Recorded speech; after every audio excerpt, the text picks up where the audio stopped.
Hi friends, it's Gardener Ellie here, and today I am at Fletcher Maynard Academy, and I am so excited for our lesson today because guess what? We are talking all about plant parts today. So exciting.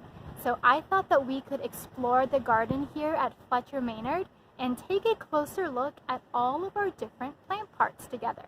So let's go ahead and see what we can find. Let's first talk about leaves. So let's closely observe the leaves on this plant. And what do you notice about our leaves? So something I see here is there is all this really milky white stuff. And if I look a little closer, I realize that it's actually coming out right there. And this plant is a milkweed plant. And so I wonder if they're called milkweed because of all that milky sap that's coming out right there. And if we look even at this leaf here, I notice that some of that milky part is coming out of the leaf right there where it ripped. What else do you notice about our leaves? What do you notice about these leaves? And how are these leaves similar or different from those other leaves that we just saw on the milkweed plant?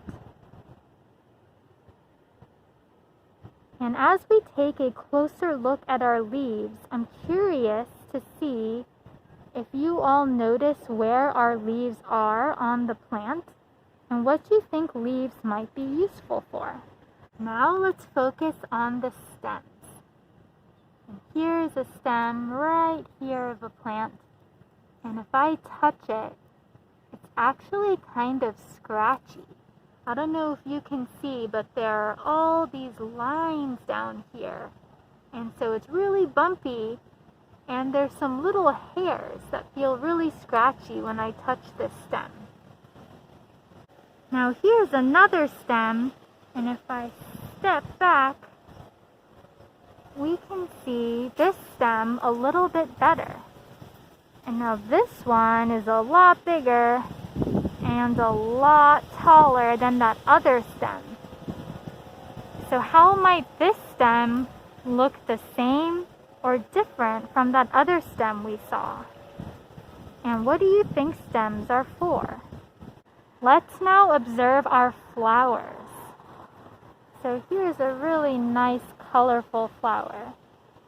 And what do we notice and observe about this flower right here? And what do you think flowers are for? And where do we see them on our plant?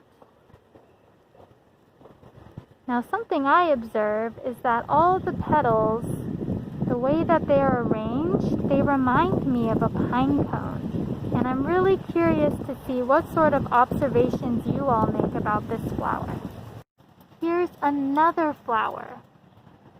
And I'm curious to see what similarities and what differences you notice about this flower compared to the last one.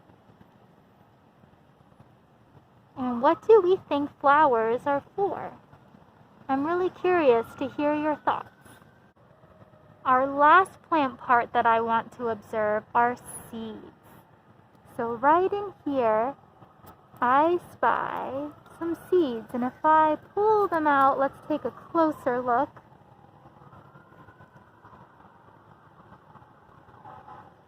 So here are some seeds. And what do you observe about these seeds? Oops, they flew away. I wonder what that means for our seeds. So here I found a fruit that I wonder if you recognize. So it came from this plant right here, and it looks like it got a bit squashed. But if we take a look inside the fruit, what do you observe? So something I notice is right in here. You see that little yellow speck there and there? Those are actually seeds. And I'm curious to see what you think and how similar or different these seeds are from those seeds that we just saw from that other plant. And if we take this one that's also a bit squashed and we give it a squeeze, you see all those seeds? Look at them all.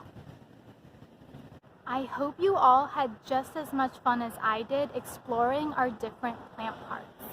And now that we have taken a closer look at a couple of examples, I'm really curious to hear what you all think our different plant parts are for. So how do leaves and flowers and stems and seeds and all of those awesome plant parts that we saw today, how do they help our plant survive and grow? And that's a question we're going to talk about a lot more still, and next time we're going to dive even deeper into our different plant parts and take an even closer look. So I hope you're excited, and I will see you next time to talk all about flowers. Bye everyone!